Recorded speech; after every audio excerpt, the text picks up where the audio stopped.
నీ రక్తమే నీ రక్తమే నీ రక్తమే నన్ను శుద్ధీకరించున్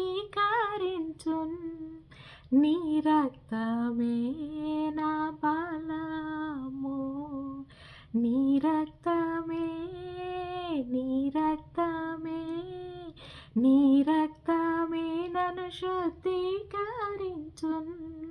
నీ రక్తమే నా బలము నీ రక్తధారాలే ఇలాలో పాపికాశ్రయమిచ్చును పరిశుద్ధ తండ్రి పాపిని కడిగి పవిత్రపరచును నీ రక్తమే నీ రక్తమే నన్ను శుద్ధీకరించున్ నీ రక్తమే నా బలము నీ శిల్వలో కార్చినట్టి విలువైన రక్తముచే పాప విమోచన చేసితివి పరిశుద్ధ దేవతనయ నీ రక్తమే నీ రక్తమే నన్ను శుద్ధీకరించున్ నీ రక్తమే నా బలము స్తుతి మహిమా ఘనతలు యుగ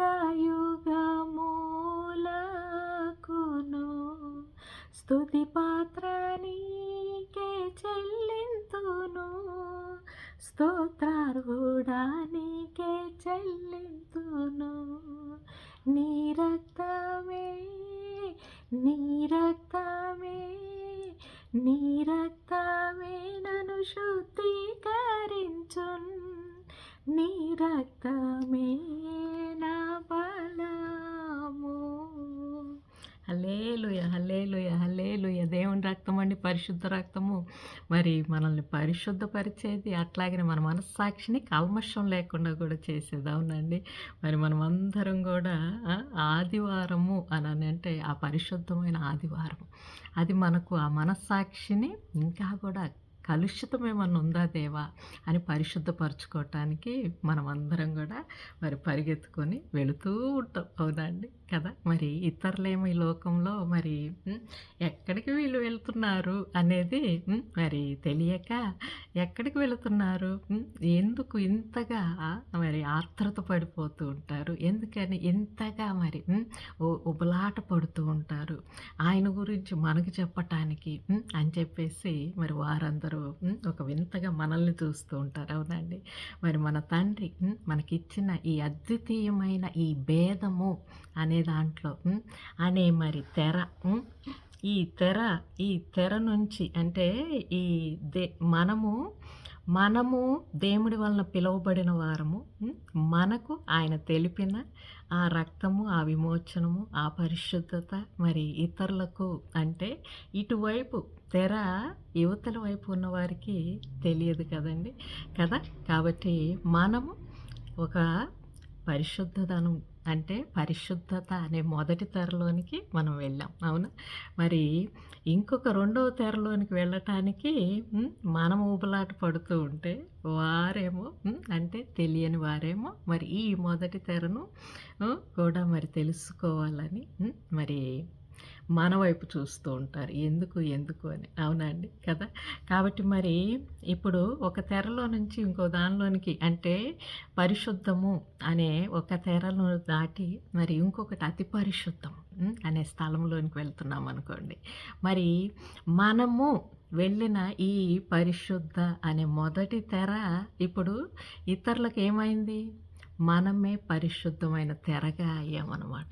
అంటే ఇప్పుడు ఎవరైనా ఇతరులు రావాలంటే మొదట మనము దాటిన ఈ స్థలము మనమే వారికి తెర అనే పరిశుద్ధత కదా! కాబట్టి దేవుడిచ్చిన ఈ కృపను బట్టి ఎంతమంది మరి దేవుని సన్నిధిలో అయ్యా నేను నీ రక్తము వలన కడగబడి ఆ తెర అనే నీ తెర అనే శరీరము త్రెంచబడి ఇప్పుడు నేను నా అనే నా శరీరమును త్రెంచి నా తెర ద్వారా ఇతరులకు నాయన మార్గమయ్యానా అని చెప్పేసి మరి ఎంతమంది మరి దేవుణ్ణి స్తుతిస్తూ ఇది ఇతరులకు నాయన ప్రభువా నాది ఇంకా కూడా ముందున్న ఇంకొక తెర తండ్రి ప్రభువా అది నేను ఇంకా కూడా మరి తెలుసుకోవాలని ఆ అతి పరిశుద్ధ స్థలంలోనికి వెళ్ళటానికి కూడా మరి ఇంకా కూడా మరి ఒక అడ్డుందయ్యా అని చెప్పేసి మనం అందరం కూడా మరి ఉబలాట పడుతుంటాం. ఇప్పుడు ఈ మొదటి తెర అనే దానిలో నుంచి వెళ్ళటానికి క్రీస్తు రక్తము అనేది మనకు మరి ఆయన ఆయన పడిన శ్రమ, ఆయన ఇచ్చిన శిలువ మార్గము, జీవ మార్గం అవునా? మరి దానిలో నుంచి మనము ఇప్పుడు రెండవ తెరలోనికి వెళ్ళాలి. అంటే ఎలా వెళ్ళాలబ్బా? మరి యేసుక్రీస్తు ప్రభువు మరి వచ్చారు. మరి ఆ తెర అనేది చింపివేసి మనకు మార్గం వేసి వెళ్ళిపోయారు. అవునా? కాబట్టి ఇప్పుడు ఈ రెండవసారి మరి మనము వెళుతూ ఉండటానికి ఎక్కడబ్బా అని మరి ఎంతమంది చూస్తున్నారండి? అది మనస్సాక్షి. కాబట్టి మన మనస్సు అనేదే మరి ఇంకొకటి అతి పరిశుద్ధ స్థలం అనే ఆ తెరలోనికి మనల్ని తీసుకుని వెళ్తుంది. అంటే ఆ తెరను తీసి మనల్ని తీసుకుని వెళ్తుంది. కాబట్టి యేసుక్రీస్తు ప్రభు మరి హెబ్రీయులకు రాసిన 10వ అధ్యాయంలో మరి 19వ వాక్యము యేసు మన కొరకు ప్రతిష్ఠించిన మార్గమున అనగా నూతనమైనదియు జీవము గలదియు ఆయన శరీరము అను తెర ద్వారా ఏర్పరచబడి నది ఆయన మార్గమున అని ఉందండి. అంటే ఆయన రక్తం వలన పరిశుద్ధ స్థలమునందు ప్రవేశించుటకు మనకు ధైర్యం కలిగి ఉన్నది కనుక మనమందరం కూడా మరి ఆ రెండవ తెర అంటే ఇప్పుడు మార్గం తెలిసిందనమాట. ఏమిటా మార్గం మరల కూడా చెప్పండి. లోకము అనే ఒక తెరలో నుంచి మనల్ని పిలుచుకున్నారు. అది పరిశుద్ధము కాబట్టి అది ఆయన మనకు చూపించారు. అతి పరిశుద్ధ స్థలంలోనికి ఆయన మరి మనందరికీ మార్గం వేశారు. ఇప్పుడు మన ముందున్న ఇంకొక తెర మన మనస్సు మారినప్పుడు ఆ తెర కూడా మనము మరి తీసివేసుకొని వెళుతూ లోపల ఆయన యొక్క సన్నిధి మరి సాక్షాత్కారము మనం అనుభవిస్తాం. అవునా? కాబట్టి మరి ఇప్పుడు మన కోసము ఈ లోకంలో మరి ఆయన ప్రతిష్ఠించిన మార్గము అది మరి నూతనమైందంటండి కదా. మరి పాత మార్గంలో ఏం చేసేవాళ్ళము? జంతు బలులు. మరి జంతు బలులను మరి అట్లాగనే మరి కోడెల, మేకల, దూడల ఆ రక్తముతోటి మరి అర్పించుకొని మరి ఆ యాజకులు మరి ఆ అతి పరిశుద్ధ స్థలంలోనికి వెళ్ళటానికి ప్రయత్నం చేసేవారనమాట. అవునా? కాబట్టి మరి అవి ఎంతవరకు అంటే శరీరమును అనే ఆ తెరను అధిగమించడానికి సహాయపడితే ఇప్పుడు మనకు ప్రధాన యాజకుడిగా వచ్చిన యేసుక్రీస్తు ప్రభువు మరి రెండవ తెరలో నుంచి మరి కూడా మనకు మార్గం వేసి అతి పరిశుద్ధ స్థలంలోనికి నేను వెళ్ళాను, మీరు కూడా రండి అని చెప్పి మరి పిలిచారనమాట. కాబట్టి మరి మనకు ధైర్యంతో ఆయన ఇచ్చిన మార్గం అన్నది మరి మన మనస్సాక్షి అండి.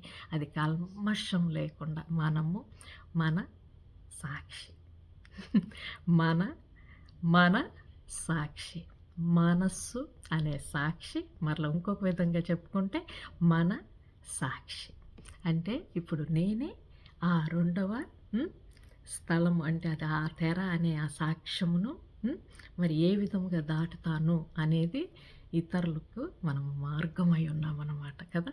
కాబట్టి మరి ఇప్పుడు లోకంలో చూస్తున్న వారందరూ మనల్ని చూస్తూ ఉన్నప్పుడు మరి మనము ఎక్కడ ఉన్నాము? ఇంకా ఈ శరీరము అని అంటే ఈ మొదటి తెర కూడా దాటలేకుండా ఉన్నామా? ఇంకా రెండో తెరలో అనే సాక్షి అనే సాక్ష్యము ఆయన మనకిచ్చిన అత్యున్నతమైన పిలుపండి. కాబట్టి ఈ శరీరమును అధిగమించకపోతే, శరీరపరమైన ఆశలన్నిటిని కూడా త్యజించకపోతే, మరి మనము రెండో తెరలోనికి ఎప్పుడు వెళ్తాం కదా!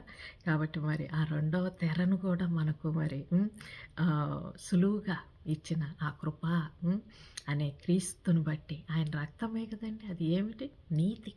అంటే ఆ పరలోకపు తండ్రి పాపము చెయ్యని ఆయన తన కుమారుడి రక్తమును మనకు ఉచితముగా ఇచ్చింది ఏంటండి అది? నీతి. నీతి అన్నమాట. కాబట్టి ఇప్పుడు ఈ దేవుని యొక్క దాంట్లో అంటే పిలిచిన పిలుపులో మనమందరం కూడా ఆయన రక్తం అనే నీతిని తీసుకున్నప్పుడు ఈ మొదటి తెర అనేది ఆయన క్షమించి వేశారు మన పాపములని. ఇప్పుడు ఈ రెండవ తెర అనేది మనము మరి దాని యందు క్షమింపబడిన వారము నూతనం అవటానికి మన మన సాక్ష్యం అనేది ఇంకొక తెరను ఛేదించాలన్నమాట. కాబట్టి ఎలా ఉంది మీది నాది అనే సాక్ష్యమును చూచుకోవటానికి ఒకరినొకరము మరి ఎంతగానో మరి ప్రశ్నించుకుంటూ ఉండటానికి, అది పరిశీలించుకోవటానికి ఒకరిని ఒకరు మరి దేవుడు పిలిచిన పిలుపండి కదా! లోకం అనే తెర అనే దాంట్లో లోకంలో నుంచి మొదటి తెరలోంచి బయటకు దాంట్లోంచి లోపలికి వచ్చేసాం మనము.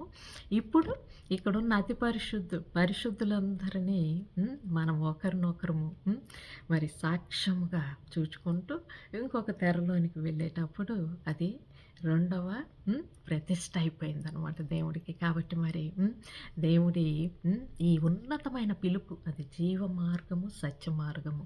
అది ఇతరులకు కనపడనిది. ఒక తెర ఉంటే కనుక ఏ విధముగా అంటే ఏమి జరుగుతుందనేది తెలియదో చూడండి. అది కనుక దించితే కనుక అది మన యందు దేవుని యొక్క పరిశుద్ధత, నీతి, ఆ రక్తము ఏమి చేసింది ఒకప్పుడు ఇప్పుడు అనేది తెలిసినప్పుడు వారు కూడా ఆ స్థలంలోనికి వచ్చేస్తారు. మనమే ఆ తెర అయి ఉన్నాం. మరల మన ద్వారా ఈ రెండవ తెరలోనికి వెళ్ళేటప్పుడు వారు మన సాక్ష్యాన్ని బట్టి వారు కూడా మరి రెండవ తెరలోనికి మరి ప్రవేశానికి మనము కూడా మరి క్రీస్తు వలె మరి మార్గమై ఉన్నామా లేదా అని పరిశీలించుకుందాము. మరి దేవుని నామానికి మహిమ కలుగును గాక. యేసుక్రీస్తు రక్తం అనేది లోకానికి విమోచనం. కాబట్టి మనందరిని పిలిచిన తండ్రి మరి ఆయన మనల్ని ముందుగా పిలిచారు అని అంటే ఎంతో ఉన్నతమైంది, ఎంతో భయభక్తులతోటి ఎంతో పరిశుద్ధమైన ఆ పిలుపును మరి మరల కూడా పోగొట్టుకోకుండా మనందరికీ తండ్రియు మన రక్షకుడును మన ప్రియ ప్రభువుకు శ్రీ యేసు క్రీస్తు ని మనం ప్రతిష్టగా తీసుకొని మరి ఆదివారం అనేది ఏదో ఉత్సవమో ఏదో ఇంకేదో లోకాచారములు కాదు, కానీ త్వరపడి ఇంకొక అనంటే అది ఇంకొక అవకాశముగా మన జీవితంలో ఇచ్చిన ఆ భాగ్యముగా ఇతరులకు మన సాక్షిగా ఇంకొక తెరలోనికి ప్రవేశించటానికి సన్నద్ధులం అవటానికి మనస్సాక్షిని మనము కడుగుకుంటూ అంటే మనము పరిశుద్ధపరచుకుంటూ వెళ్ళగలిగేది కదండి. కాబట్టి మరి మనందరం కూడా మరి మన యొక్క సాక్ష్యములు ఏ విధంగా ఉన్నాయి ఇతరులకు ఆ తెరను వారు మరి తీస్తే అంటే మన అనే సాక్ష్యమును తీస్తే క్రీస్తును చూడగలుగుతున్నారా లేదా అనే విధంగా మరి మనందరి సాక్ష్యములు కూడా లోకానికి ఒక వెలుగుగా ఉండాలి, ఒక నీతిగా ఉండాలి, ఒక పరిశుద్ధతగా ఉండాలి అని చెప్పి మరి ప్రతిన చేసుకొనొచ్చు. మరి దేవుని కృపా సన్నిధిలోనికి మనమే కాకుండా మనతోటి ఉన్న ప్రతి ఒక్కరిని కూడా మరి తీసుకుని వెళ్ళటానికి మరి ప్రభు మనందరికీ కూడా ఆ గొప్ప సాక్ష్యములుగా ప్రతి ఒక్కరిని కూడా మరి దీవించి ఆశీర్వదించాలని కోరుకొంచు మరలా ఇచ్చే కృపా సమయంలో మీ ముందుకు వస్తానని అంతవరకు ప్రేమతో సెలవు తీసుకోవచ్చు. మీ రజిత.